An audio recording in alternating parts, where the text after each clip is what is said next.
El 9 de marzo de 1980, en Ambato, Ecuador, había una pequeña plaza comercial especializado este lugar en plantas medicinales, artesanías y algunos artefactos electrónicos.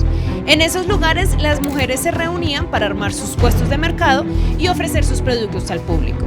Ese día la pequeña Mari, de tan solo 10 años, salió corriendo muy asustada hacia donde su mamá, y con una voz agitada y temblorosa le contó que un hombre de aspecto muy sucio intentó acercarse a ella y la estaba mirando de una forma muy extraña para una niña. Inmediatamente Carlina Ramón, su mamá, reaccionó, alertó a las demás mujeres y clientes del lugar, señalando al hombre que su pequeña hija le estaba mostrando, un hombre delgado, sucio, un cabello muy desordenado. Y ante la algarabía de las personas, este hombre emprendió la huida. Empezó a correr para escapar del tumulto. Las personas querían capturarlo, hasta que un grupo de mujeres se atravesó en su camino y no lo dejó huir. Sin más salida, se lanzó al piso, cubriéndose su cabeza para que no le dieran golpes ahí. Gritaba que por qué le estaban pegando, que él era una buena persona, que solamente estaba mirando el mercado, que nunca le había hecho daño a nadie. Pero las personas no le creyeron. La policía llegó muy rápido al lugar y controló la situación, pues no podían permitir que el episodio terminara de una forma fatal. Los agentes se llevaron a este hombre, lo encerraron en un calabozo cercano, donde sin saberlo estaban a punto de descubrir para ese momento el mayor asesino serial de la historia del mundo.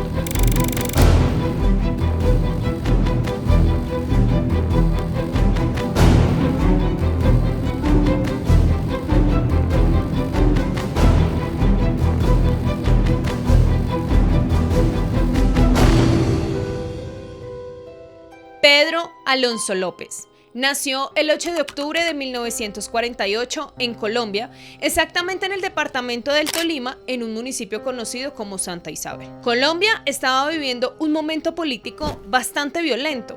Estaba la guerra entre partidos políticos liberales y conservadores, y esta guerra estaba acabando con la vida de muchas personas. Para ese momento, Santa Isabel fue invadida por militares conservadores que estaban persiguiendo a cualquier miembro del Partido Liberal.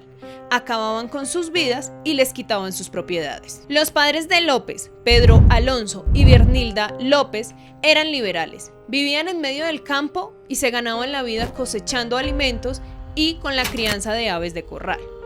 Bernilda se encontraba embarazada en ese momento del monstruo protagonista de esta historia. Pero antes de su nacimiento, los conservadores atacaron la vereda donde vivían ellos, le quitaron la vida al señor Pedro Alonso, dejando sola y embarazada a esta mujer en medio de una época muy violenta y llena de necesidades. La mujer decidió trasladarse para El Espinal, Tolima, junto a su madre, donde tenía constantes ataques de pánico debido al trauma generado por la muerte de su esposo. A los meses de llegar a este lugar nació Pedro Alonso. Ella le puso el mismo nombre del padre en honor a él. Hasta ese momento, todo parecía aparentemente normal, a pesar de la difícil situación del país. A los pocos meses de dar a luz, conoció un hombre con el que se casó y formó un nuevo hogar. Matrimonio del que nacieron 9 hijos más. Los primeros años de López fueron en el campo, con su familia, algunos pocos hermanos que habían llegado a su familia en ese momento, pero en un ambiente de muy escasos recursos, hostil y violento. Cuando Pedro Alonso cumplió tan solo 4 años de edad, su madre le dijo que su verdadero padre había perdido la vida años atrás. Al niño algo le cambió en su cabeza, porque a partir de esa confesión empezó a rechazar a su padrastro y a sus hermanos. Hasta ese momento él se había comportado normal dentro de su ambiente familiar. Empezaron a tener muchísimos problemas, lo que provocó que su padrastro y su mamá lo castigaran de forma violenta, física y mentalmente todo el tiempo. Su madre, en algunos casos para conseguir algo de dinero, prestaba servicios sexuales a diferentes hombres de la vereda. Y esto sucedía en la misma habitación que los niños. Lo único que los separaba era una cortina. Y Pedro Alonso presenció la mayoría de las relaciones íntimas que se mantenían dentro del hogar y también con los clientes de su mamá. Todas estas situaciones provocaron que a la edad de 10 años escapara de su casa. Nadie sabía su paradero, Bernilda preguntaba por todos lados si alguien había visto para dónde se había ido, pero nadie le daba la razón. Era como si se hubiera desaparecido y ya. Pero la realidad era que el niño se había ido caminando desde El Espinal hacia Bogotá. Cuando llegó a la capital se enfrentó a lo que ningún ser humano debería enfrentarse en su infancia: la calle. Un ambiente hostil, violento, donde no se diferencia entre adultos y niños, todos se tratan por igual. Vivió escarbando la basura para buscar algo de comer. Su vida la dedicó a la indigencia, pedía dinero en la calle, robaba a las personas y para no sentir frío, consumía sustancias alucinógenas. Cuando tenía aproximadamente 13 años, dos amigas con las que él compartía mucho en la calle fueron raptadas por desconocidos. Eso para él fue muy difícil y a partir de ese momento decidió alejarse de todo el mundo. Se convirtió en un niño muy asocial y prefería vagar en medio de su soledad. Pero luego de este cruel suceso para él, una pareja extranjera decidió adoptarlo. Lo matriculó en un colegio donde su infancia aparentemente estaba mejorando, tenía un entorno lleno de amor y se proyectaba a tener una vida completamente normal.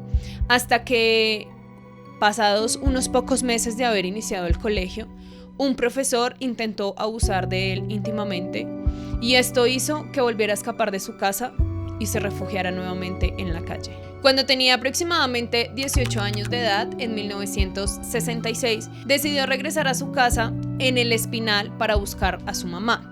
Ella nuevamente lo recibió, pero él la empezó a tratar con mucho desprecio, no solamente a ella, sino a todos sus hermanos. A la mamá le reprochaba todo el tiempo haberse vuelto a casar y traer hijos a este mundo de otro padre que no fuera el de él.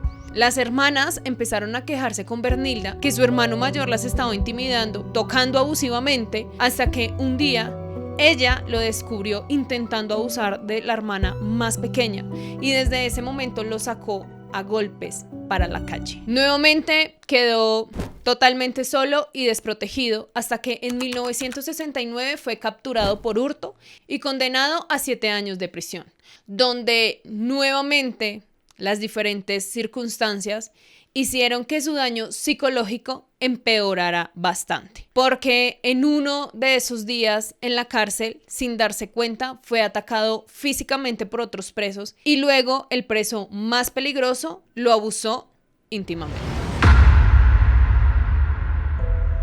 López planeó su venganza y buscó el momento donde este hombre estuviera desprotegido para acabar con su vida. Esto hizo que se le adicionaran 2 años más de prisión, pero también que los demás presos lo empezaran a respetar.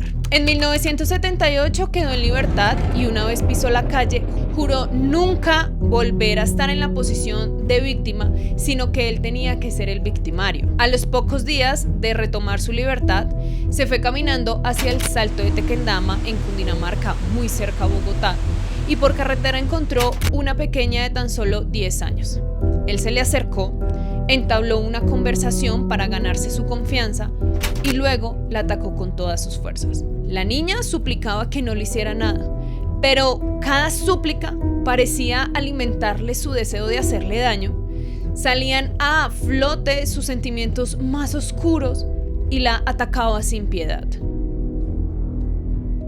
Aquí quiero hacer un paréntesis y es que solamente les voy a describir muy sutilmente una vez la forma en que actuaba este criminal con sus víctimas, porque no quiero herir susceptibilidades, pero sobre todo por respeto a las víctimas, pues estamos hablando únicamente de menores. Él se acercó a la niña en una conversación, la atacó de manera muy violenta y cuando esta pequeña se estaba desmayando a causa de todo lo que estaba viviendo en ese momento, él la hacía reaccionar con golpes en su cara. Inmediatamente procedía a apretarle esta parte de su cuerpo, la miraba fijamente a los ojos hasta que poco a poco los empezaba a cerrar para siempre. Y luego de dejarla sin vida, volvía a excederla íntimamente las veces que él sintiera la necesidad. Y finalizado este proceso tan inhumano, dormía abrazado al cuerpo que estaba ahí. La pequeña del Salto de Tequendama, según sus declaraciones, una vez capturado, fue su primera víctima, donde él dijo que por primera vez su cuerpo se había llenado de felicidad, que por primera vez sentía que era estar feliz con algo, que era sentirse vivo y que nunca había experimentado sentimientos así. Estos actos se convirtieron para él en una droga.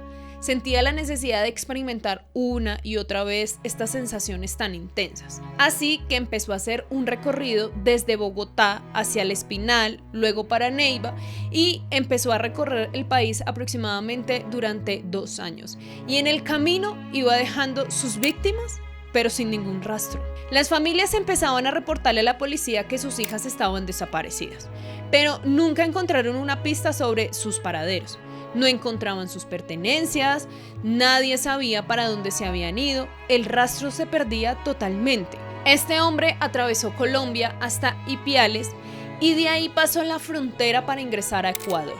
Llegó a Tulcán y luego se fue hacia Quito. Por el camino sobrevivía de oficios varios, vendía dulces en la calle, vendía elementos de cualquier tipo, pedía limosna, hacía diferentes trabajos como cargar bultos en algunos lugares. En todo lo que se pudiera emplear, se empleaba y de esa manera iba sobreviviendo. Pero no sin olvidar que en su camino iba dejando a muchas vidas inocentes totalmente perdidas. Nunca duraba mucho tiempo en el mismo lugar para no ser identificado en algún momento y posteriormente capturado. Pasaba desapercibido como un hombre que caminaba, que tal vez se ganaba la confianza de uno que otro adulto, pero cuando se enfrentaba a la inocencia de una vida, su adicción por ese sentimiento de, entre comillas, felicidad, salía a flote y sin piedad.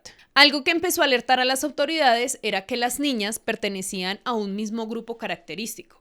Eran niñas entre los 6 a los 14 años de edad, donde sus padres por necesidad tenían que salir a conseguir el sustento diario para sus familias y las dejaban mucho tiempo solas, o también las niñas los acompañaban en los diferentes sitios de su trabajo para ayudarles a conseguir más dinero. De Ecuador se fue caminando hacia Perú, un país donde no pudo complacer todos sus deseos, pues se dio cuenta que la cultura familiar era más sólida, los padres eran más desconfiados y los niños también. Los papás cuidaban muchísimo más a sus hijos y era bastante difícil ganarse la confianza de algún menor porque estas pequeñas le contaban a sus papás rápido lo que les estaba pasando. Pero esto no quiere decir que haya pasado en limpio, pues en Perú se hace un conteo de víctimas aproximadamente entre 50 a 100 niñas. En este país no duró más de un mes porque la policía, cuando lo vio caminando por las carreteras, lo abordó, le pidió documentación y una vez se dieron cuenta que estaba indocumentado, lo expulsaron de Perú. Luego de su expulsión regresó a Ecuador en el año 1979 a la ciudad de Ambato, donde sintió tanta frustración por no poder cometer sus actos inhumanos que cuando llegó a Ambato sus deseos ya estaban totalmente descontrolados y engañaba a más de una niña diariamente, alertando de una manera descomunal a las autoridades y a las familias que tenían una niña en su hogar. Los medios de comunicación constantemente estaban mostrando a las niñas desaparecidas en primera plana. En los noticieros se registraban sus padres buscándolas, pidiendo la liberación de las pequeñas, y en los periódicos sin falta se reportaban diariamente 1 hasta 3 casos de desaparición. Así que desde la presidencia de este país dieron la orden para doblar la fuerza militar en seguridad y que se diera con el paradero de las personas que estaban cometiendo estos actos. Las investigaciones empezaron a ubicar geográficamente los puntos exactos donde se desaparecían estas niñas y se dieron cuenta que eran distancias grandes, que las niñas estaban entre los 6 a los 14 años, que además sus familias eran de bajos recursos, y todas estas investigaciones concluyeron que no se trataba de una persona, sino que se trataba de una organización que se dedicaba a buscar niñas con estas características para venderlas en otro país, lo que nosotros conocemos como trata de mujeres. Para los años 70 y 80, el tema del tráfico de mujeres estaba en su punto más alto, porque al inicio nadie entendía qué era lo que estaba pasando y por qué se les perdía el rastro tan fácil. Además, que nadie en ningún momento está preparado para afrontar una situación de esas. Por eso, para esos años se empezó a especular que todo se trataba de este tema, pero lo más impactante era el rango de edad que no se salía de estas características. En los primeros puertos de Ecuador, en la ciudad de Guayaquil y en lugares aledaños se aumentó la seguridad. El único fin que tenían ya realmente las fuerzas militares y la policía era dar con el paradero de estos criminales.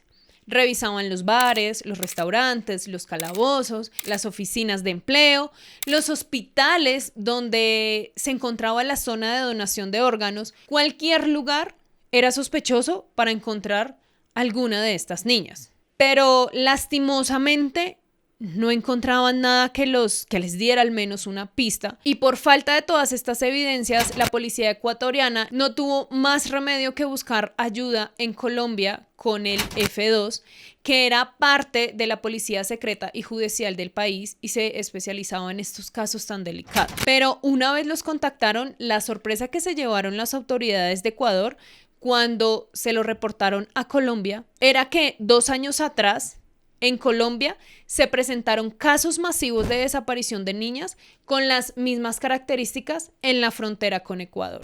En abril de 1980, Ambato sufrió fuertes lluvias, grandes inundaciones y el desbordamiento del río Ambato, lo que provocó que 4 cuerpos salieran a flote.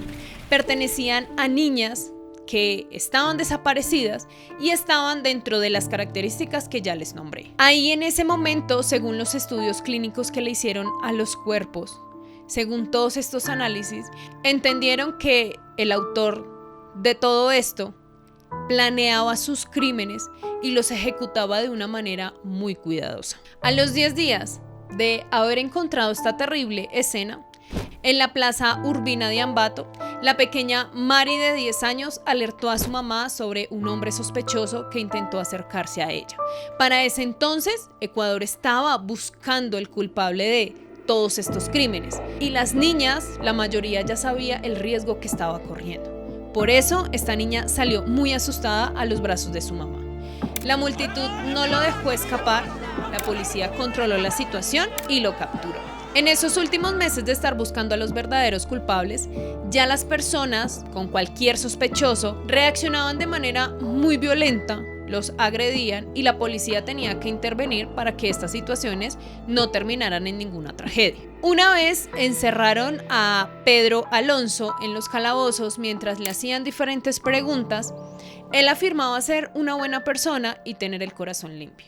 Decía que era injusto que lo encerraran si no tenían nada en contra de él.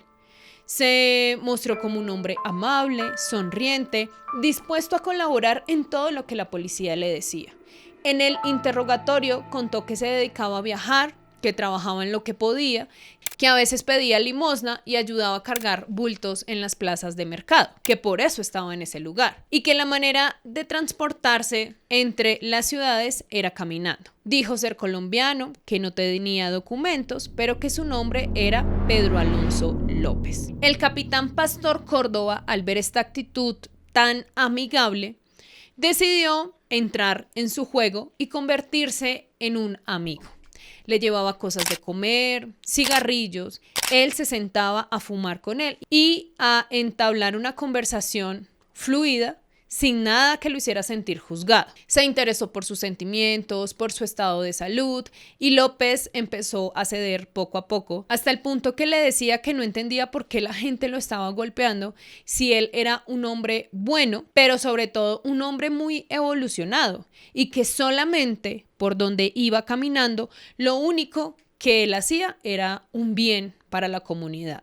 El comandante en medio de estas conversaciones le preguntó que si sabía algo de las niñas, que le ayudara con información porque necesitaban encontrarlas, que sus familias estaban desesperadas, sus padres querían saber algo de esto, que por favor le colaborara con lo que él supiera. Pero una vez el capitán le nombró sobre el caso, la actitud tranquila que él mantenía constantemente cambió a una actitud muy arrogante. Su voz se volvió más firme y respondió que las niñas no estaban en poder de ningún grupo criminal, de ninguna organización, sino que estaban en poder de un ser muy especial. Eso para el capitán fue muy impactante, aunque tenía que hacerle más preguntas para saber que lo que le estaba respondiendo tenía un poco de lógica. Porque cuando suceden este tipo de crímenes, algunas personas se autoinculpan de cosas que no hicieron para llamar la atención pública y volverse el centro de atención. Le preguntó sobre ese ser especial del que él estaba hablando en ese momento, a lo que él sin rodeos le respondió de una forma dura y dijo que ese ser especial era él. Que no buscara más a las niñas porque estaban todas sin vida. El capitán, al escuchar estas declaraciones, no tuvo más remedio que pedirle que por favor los llevara a los lugares donde se encontraban estas niñas y de esta manera también confirmar que lo que le estaba diciendo este hombre realmente era cierto y que no simplemente estaba al frente de una persona que quería ser noticia nacional. Este criminal aceptó. Al siguiente día, muy temprano, se montaron a la patrulla y él les empezó a indicar el camino hacia donde debía dirigirse la policía. Paralelo a esta situación, mientras él confesaba, mientras lo tenían en el calabozo, los rumores de tener el verdadero culpable ya estaban por todas las calles de Ecuador. Los familiares de muchas niñas desaparecidas se reunían afuera de la estación de policía, esperando a ver si en algún momento lo veían y poder acabar con la vida de este hombre con sus propias manos. El pequeño grupo de policía seguía todas las indicaciones que le estaba dando Pedro. Empezaron a salir del casco urbano de Ambato y el verde del campo empezó a aparecer. López les hablaba como si tuviera un mapa mental totalmente claro en su cabeza sobre los puntos exactos donde había enterrado a sus víctimas. Pero lo más indignante era que siempre se refería a las niñas como sus muñecas o sus muñequitas. Decía que las dejaba muy bien, que las cuidaba, que las amaba, que para él cada una de sus muñequitas era algo muy especial.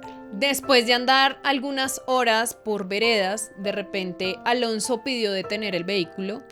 Bajó de una manera muy tranquila, como si le fuera a mostrar a los policías algo muy hermoso. Ese era el aspecto que él daba, como si estuviera a punto de mostrarles algo lindo a los agentes que hasta ese momento estaban incrédulos por la actitud versus la situación que estaban viviendo. Hasta que Alonso les mostró a lo lejos una pequeña caseta hecha en lata. Ellos se acercaron, forjaron la puerta que tenía un candado y lo que encontraron los dejó totalmente impactados.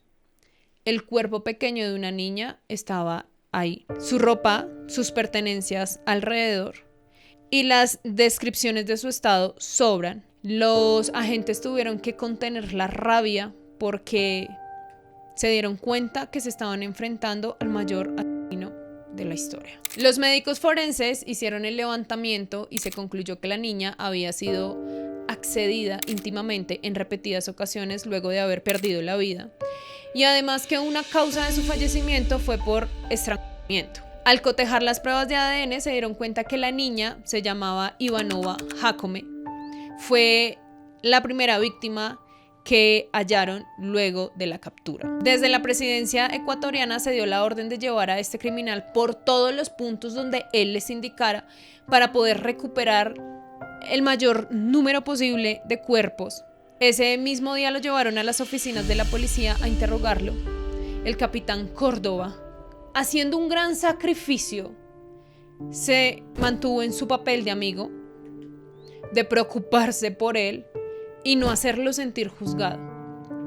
En uno de esos encuentros le preguntó directamente cuántas niñas eran víctimas de sus atrocidades y él con tranquilidad, como si estuviera hablando con uno de sus mejores amigos al que le puede contar todo sin miedo a ser juzgado, le confesó que había acabado con más de 200 niñas en Ecuador, algunas decenas en Perú y muchas más en Colombia. Ustedes imaginan lo que sintió el capitán justo en ese momento.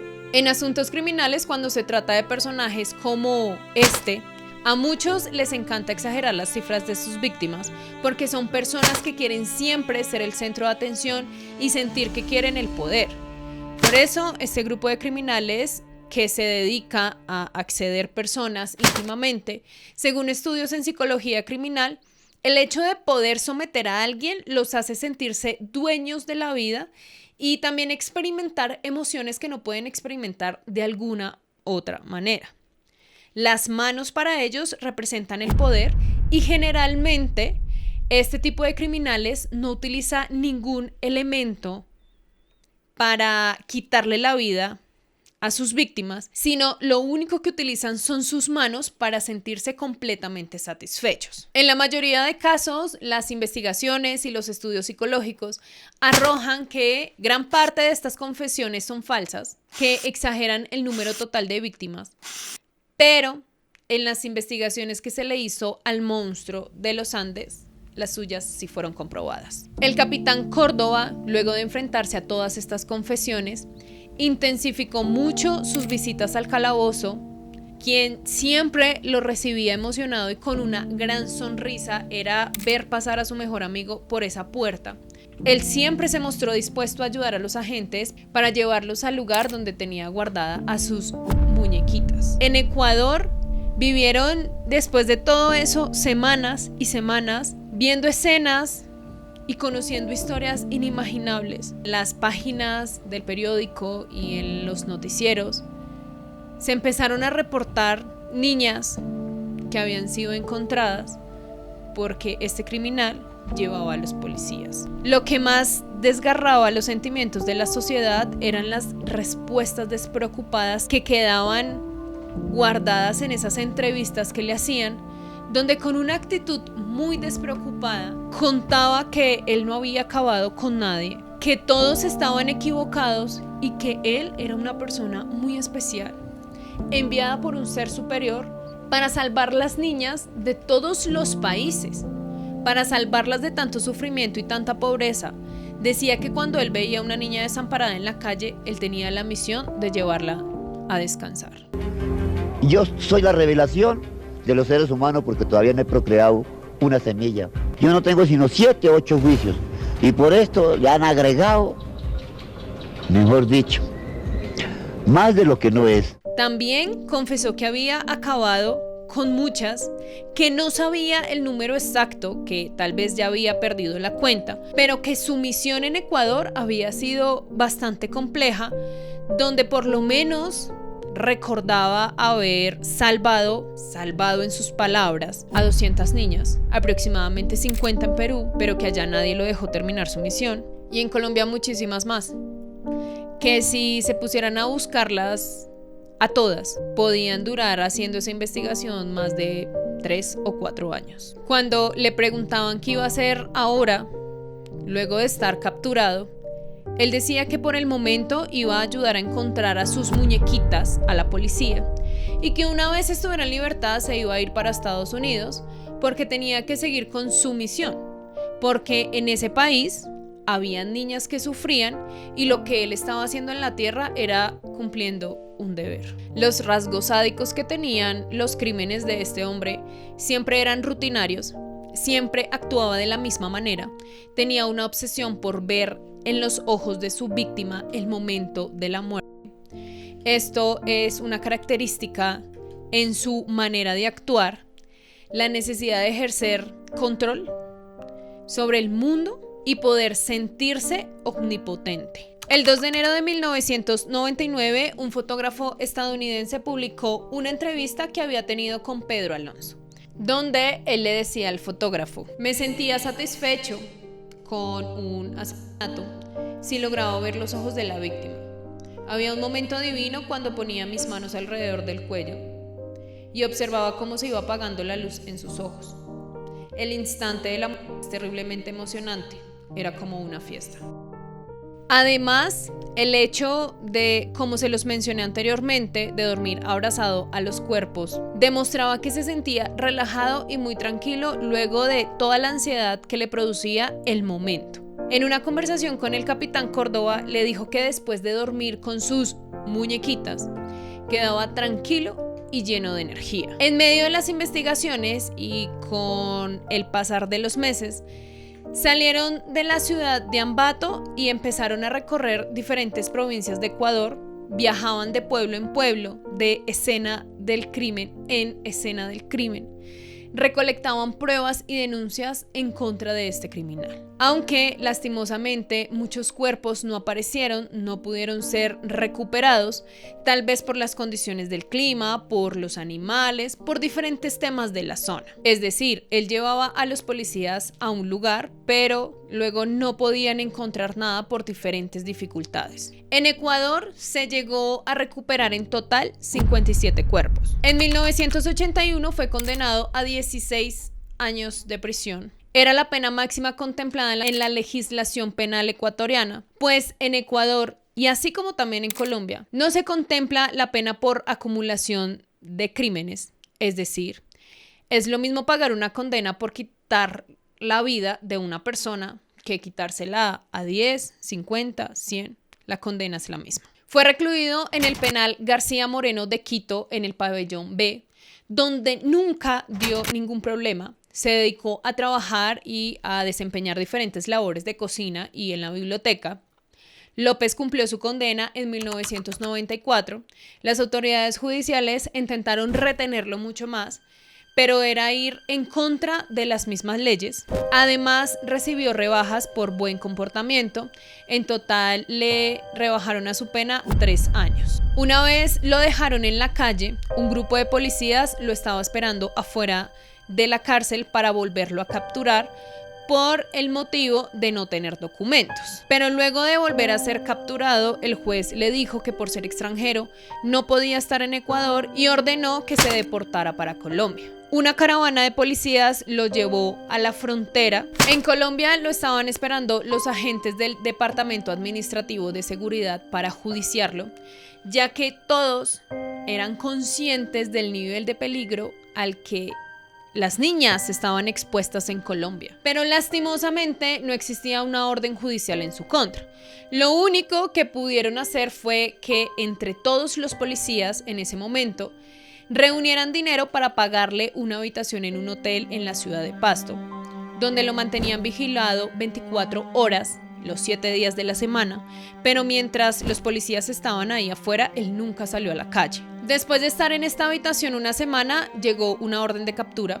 Los juzgados de El Espinal en Tolima lo llamaron a rendir cuentas por ser sospechoso de la muerte de una decena de niñas. En El Espinal, docenas de personas lo estaban esperando y una vez llegó el carro de la policía, la población empezó a golpear el vehículo, querer hacer justicia por su propia mano. La situación se volvió incontrolable y la patrulla de policía tuvo que llevarlo directamente para Bogotá. En la capital se le practicaron diferentes exámenes físicos y mentales para poder encontrar un motivo y capturarlo. Pero él no se dejaba hacer ningún tipo de examen, decía que él era una persona de bien y que todo lo que estaba pasando era muy injusto.